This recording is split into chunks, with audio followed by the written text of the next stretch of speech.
know it's crazy, but it's You're watching Channel Z, the world's leading zombie apocalypse channel, broadcasting live from Studio Z. Makes me act the way I do. Welcome to Eat, Pray, Run, where slow food in the apocalypse doesn't mean you're ending up on the menu. I'm Dr. Erica O'Neill, and I hope you brought your appetites today. Today, we're going to be trying to beef up our students' brains by using zombie metaphors and scenarios to help with learning outcomes. And we'll be chatting not only the nutritional content of brains, food for thought, but how to feed our students the best information that we can as educators. But first, I wanted to talk a moment about something serious, which is the cult of caring. So we've had quite a few people bring up this cult of chaos so far, but you haven't heard from the cult of caring officiant, which is me. I am the person who is behind all of that. We are putting together a cult of caring at this conference. It is in opposition to Dave's or Neil's or whoever is the current head of the cult of chaos.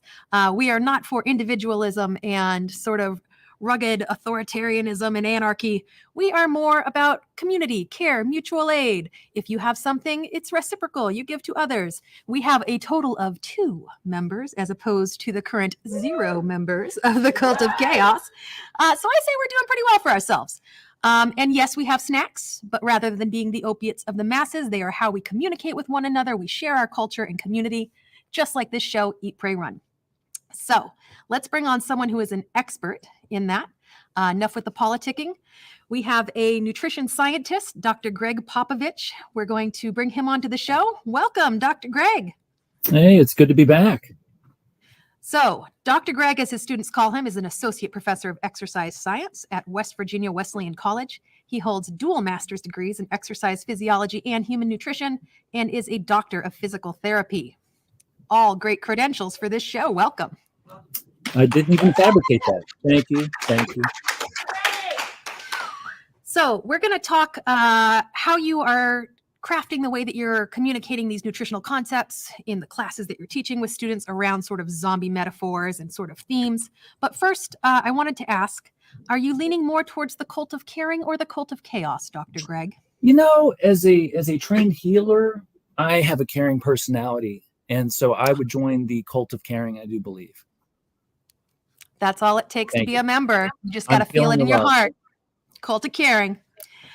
All right. So the first question that I have about your recent paper, Teaching Nutritional Concepts Using Pop Culture, Why Zombies Crave Brains, is asking you to expand a bit upon the research that you did at the last ZAM meeting, where you talked all about like the biochemical reasons why zombies would crave brains. Right. Why is that? What is it about brains?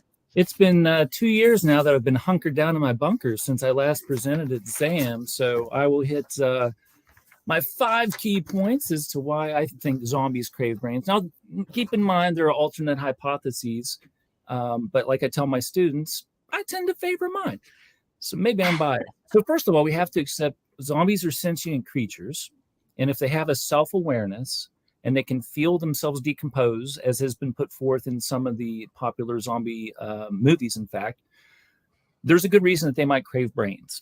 Because brains, by dry weight, are actually 60% lipid. So if they're wet, they're 70% water and about 10% or 9% lipid. But when you dry out a brain, the vast majority of what you have left over is lipid. And the vast majority of that lipid happens to be essential fatty acids. And that essential fatty acid content, whether we're talking about omega-3s or omega-6s, seems to be somewhat dependent upon the diet of the individual and the foods that they're eating on a routine basis. And then those fatty acids incorporate themselves literally into the structure of the brain. So granted, brains have omega-3 fatty acids, and omega-3s are anti-inflammatory in nature, whereas omega-6s tend to be more pro-inflammatory. They stimulate nociceptors or pain receptors throughout the body. So you could create an argument that a brain that has a higher concentration of omega-3s in it has an ameliorative effect on pain and nociception and whatnot. So it makes sense then if zombies can feel themselves decompose, if they raise the amount of omega-3s they're ingesting in their diet, it would help to moderate their pain. That is a really interesting perception that I don't think a lot of folks have brought into the conversation yet, is that zombies could still have this sort of sensory environment kind of feedback. And so anything that they could have into their diet to help moderate that would be like a net positive. They're just misunderstood. Could they? Yeah, they're just misunderstood. Like, what could we feed them instead that has those omega-3s? Like, can we just feed them a bunch of fish oil, or like, what are your suggestions? I think that's a fantastic notion. Well, you would think brains of most animals probably would suffice, but you could just cut to the chase and try to allure them with some fish oil pills. Why not? Why not? Just take some calf brains and douse them in fish oil if they really need that textural aspect too. Even better. So once we had our conversation here, I thought what would be interesting would be to start incorporating that type of concept into the classroom, mainly for my enjoyment, because I enjoy talking about zombies and apocalyptic culture and things like that.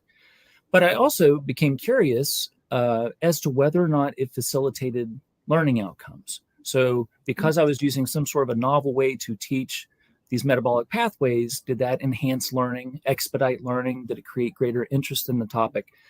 And so a couple of years ago, that's what we set out to try to determine. And so which classes are you integrating this into? Like, which classes are you integrating this into? It can't be all of them. No.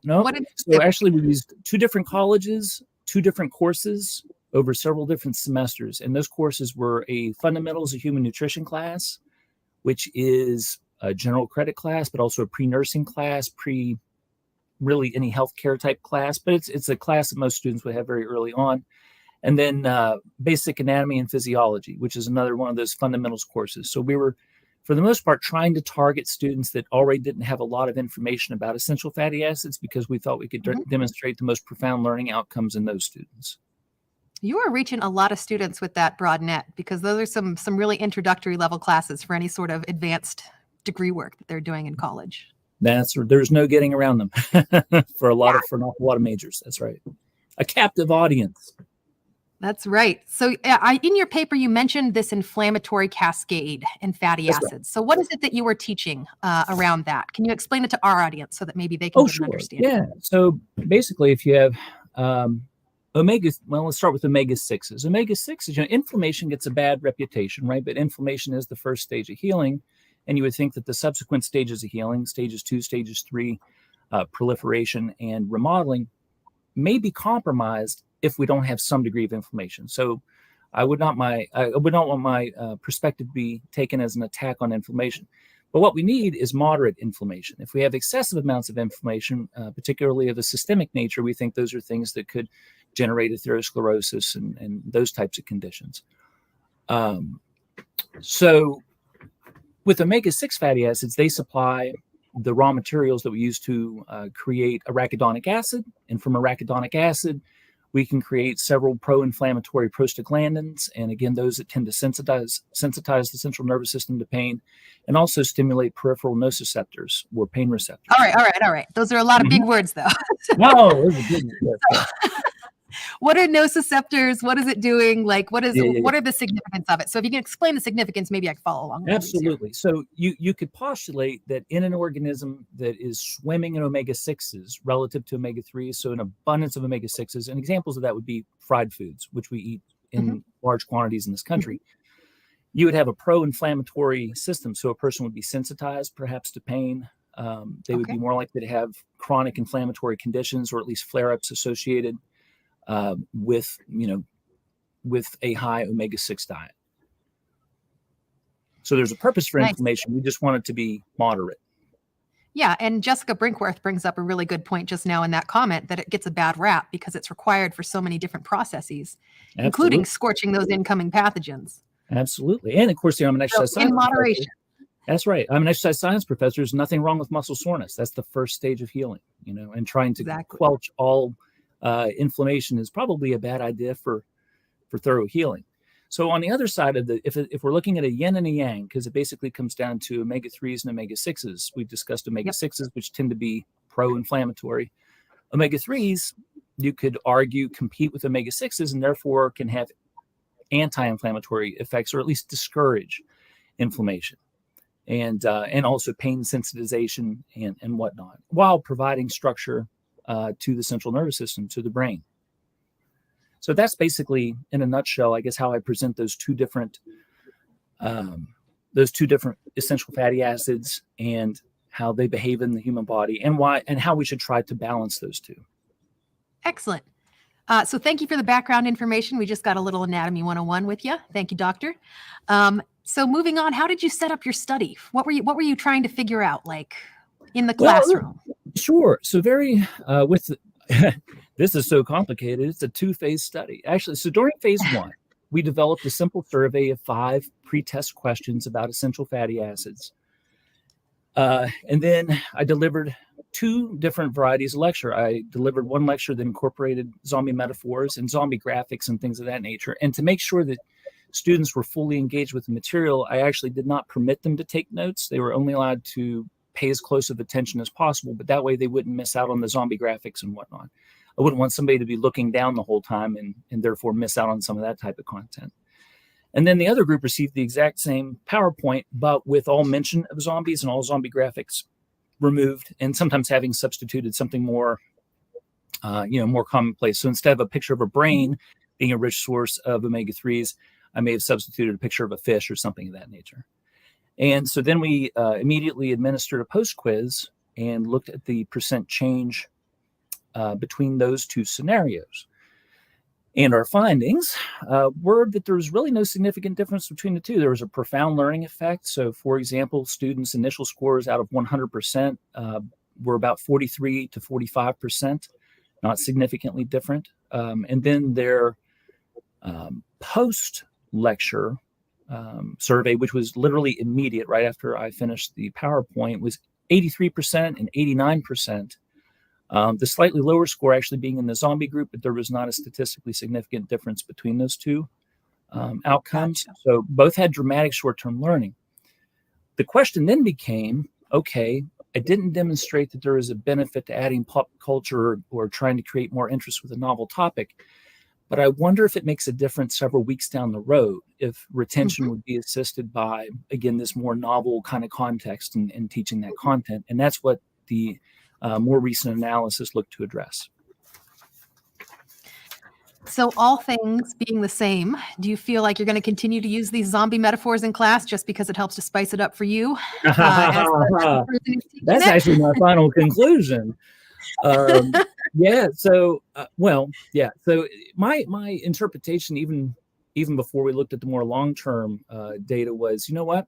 If it has no impact on student learning, and both groups are, demonstrating at least very, very significant acute learning, I'm going to do what makes me happy, because job satisfaction is very important. And I think, students are very sensitive, to perceiving if someone enjoys their occupation or not. And so I think, if I clearly am enjoying material and my demeanor is pleasant, I think that's only beneficial for the educational atmosphere. So absolutely, I would continue to use that information. Now, the long-term data, if I may, we expanded our number of students. We moved on from the initial 60 students or so that we used, and we used 100 students exactly over the course of a couple of semesters. And again, this was in 2 different courses. It was also in a variety of formats. So some of it was synchronous learning, some of it was asynchronous learning. And what we found this time, drum roll, once again, we saw profound learning. Yeah, I know, right? We found profound learning improvements acutely. So they were paying attention, even though they weren't allowed to, they weren't permitted to take any notes, but they were paying attention. And for example, the post-test scores, they went from failing, they were almost identical this time. So it was 90.5% versus 91.4%. So less than 1% separating the performances, whether I used zombie metaphors or didn't happen to use metaphors. And then the follow-up quiz was the exact same quiz, but administered about 4 to 5 weeks later. And we did see obviously a deterioration as students began to forget some of that information as it became more distant. So they both lost to about the same degree. So their ending scores were 63.9% and about 64%. So again, less than 1% different even after 4 to 5 weeks of unlearning, I guess, if we want to call it that. So no significant difference at any points in time in terms of the immediate post-test or the 4 to 5 week follow-up. The two groups seem to behave identically. So Dave brings up a really good question here that I thought you could elaborate on for us. Do you have any kind of anecdotal feedback from the students? Like, did they enjoy it? Did they feel feelings of fear and disgust? I mean, the human body's already like a little disgusting. We ran a number of different correlations to try to find out if students who were interested in zombies, for example, because we also administered a Likert scale. And so some of the things we asked students were, what is your level of interest in nutrition on a scale of 1 to 5? What is your level of interest in zombie lore and culture on a scale of 1 to 5? And the average interest in zombies among the demographic with the average student age being 20 was somewhat on a 5-point scale. So they were somewhat interested. Their interest in nutrition was actually a bit higher, which was moderate. So basically out of the 5-point scale, they were a 2.5 and a 3 1/4. So they weren't terribly interested in zombie culture. More nutrition, it sounds like. Well, isn't that the truth? Moderately. I'm trying not to take all this personally. Maybe I'm just hopelessly uninteresting. I haven't ruled that out yet. I'll present on that in 2 more years. Am I interesting or am I not interested? The students seem to be amused by it. They're curious about it. But it is also true. Like I just actually, by coincidence, I gave this lecture today. That was unscripted, unplanned. It was just, that's what the calendar dictated. That was the lecture I was doing today. And there were a couple students, 2 of the students were interested in zombies in there. But the majority of them just thought it was kind of a strange topic. They were like, well, that's peculiar. So it might be generational. Is it possible that there might be an older demographic that if I'd done this same investigation when The Walking Dead first began, would you see a higher level of interest in zombie culture at that time? I would hazard to say yes, perhaps, but yeah, again, I forge on because I'm personally very interested in it. Yes. Are there any other current monsters that you think that you could adapt your curriculum to? Well, you might see the zombie wall behind me, and then to which side there we get a mirror image. I have a werewolf wall over it. So maybe this is what we're going to use for carnivores, right? So maybe that'll be the next slant that I take. Maybe there's greater appeal in that. Or maybe during my iron lectures, I should start talking about vampires, right? Vampires are misunderstood too. They're anemic and need vitamin D, and misunderstood creatures. Yes, I agree with the zombies too. They're misunderstood. If we could just feed them all, might be a little moderately happy. It's the end of Shaun of the Dead right there. And we all get along. Right? So we have a lot of evidence all around us in this apocalyptic moment about how zombies are adapting, what they're eating. But we don't have much in terms of peer review in the zombie apocalypse.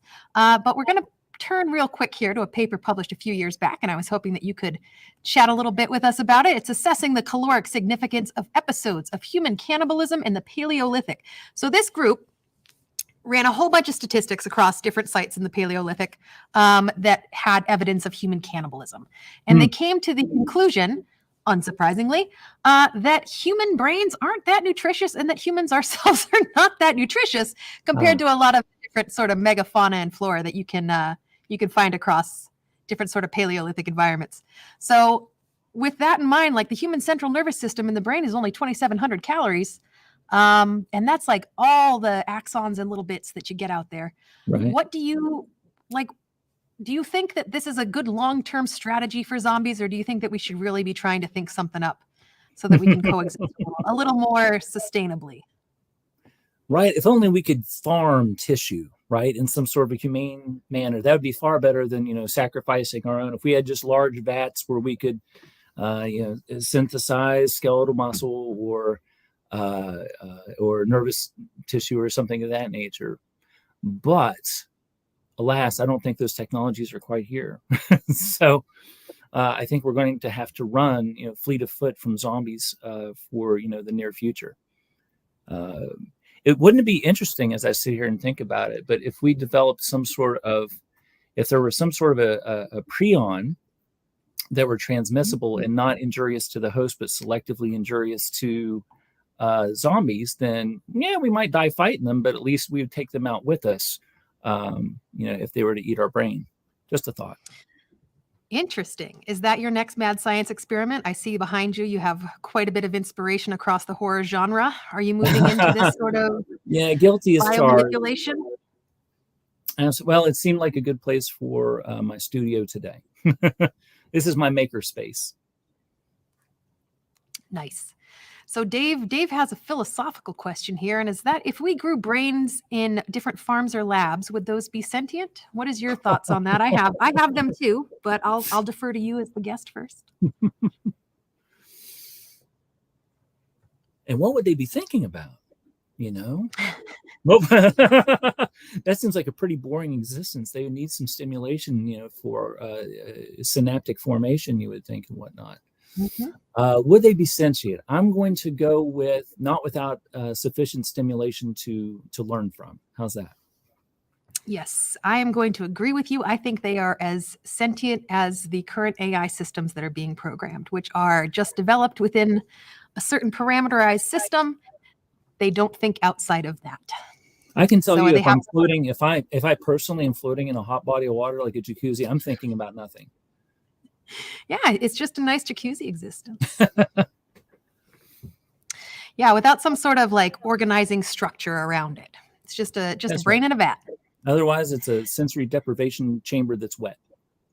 Yes, agreed. So I have one last area of questions for you, and that is, have you ever eaten brains, Dr. Greg? Full disclosure, my dad was a butcher. And so we routinely had brains around the house, but generally we didn't eat them. But my dad had a lot of customers that did. But with Creutzfeldt-Jakob disease, mad cow disease, concern over prions and whatnot, you've seen a lot of the brain eating opportunities, I think, routinely evaporate from at least chain supermarkets. And I'm not even sure the legality from state to state if eating brains is banned. But no, I did not grow up eating brains, but I grew up around individuals that did and customers of my dad's that did. And that is surprisingly common across so many different cultures. I have had tacos de sesos before, which are with calf brains. Oh. They're super fatty, fried, airy, right. Light. As you would imagine, describing the nutritional content of brains for us just now. Sure. They are an incredible amount of fat in there. So I didn't even share with you that one 4-ounce serving of brain, if I remember correctly, has 878% of the recommended amount of cholesterol for the day. So you're right. They're very fatty and then quite full of cholesterol. Absolutely. So is that another reason you think that zombies might be attracted to them? Are they the most calorically dense in terms of like structures within the body? What a great question. Let me think about that real fast, because cholesterol itself has no calories. We lack a mechanism to break apart a cholesterol molecule and metabolize the carbon fragments. So cholesterol has no calories. But if brain is 9% lipid, 9% of, we got 100 grams, that's about a quarter of a pound, and 10% is going to be 10 grams. The calorie content doesn't strike me as terribly high. Kind of like you said, the entire nervous system would be like 2,700 calories or so. So I think, we got away from eating brains because of prions and probably, I would say, over inflated concerns about cholesterol consumption. And I think, in some ways, kind of question in hindsight how important dietary cholesterol is to lower blood cholesterol levels. But I think those two things combined definitely sour the reputation of brains. Yeah, I'm not looking for Creutzfeldt-Jakob disease myself, so I'm avoiding that. No human brains for me or mad cow brains in the future. But eating that snout to tail living is like something that historically has been really prevalent across a ton of different cultures. As we have kind of adapted away from that, and we have factory farming and ways to procure protein that are not just running after things really quickly and trying to hunt them down, like the Paleolithic study that we just looked at. Yeah. It becomes a lot easier to be picky about what it is that you're eating. Oh, absolutely. And as critical as strange it is for individuals to consume brains, perhaps modern day, I mean, those other cultures might look at us and think it's equally odd to eat a Twinkie. I mean, that's a very, one's a very natural creation. The other one's an extremely artificial creation. So it's all a matter of perspective. Could we reverse engineer a Twinkie to be filled with some sort of brain substitute and then feed them to zombies? Oh my goodness. That's a the great ultimate idea. factory farming mad science combo right there. Right. Gosh, I'll never eat another Twinkie. I wasn't going to anyway, but now I definitely won't. Well, Dr. Greg, thank you so much for joining us today on Eat, Pray, Run. Really appreciate you sharing your research with us and bringing everything that you have and sharing your brains. Always good to be here. Thanks for having me.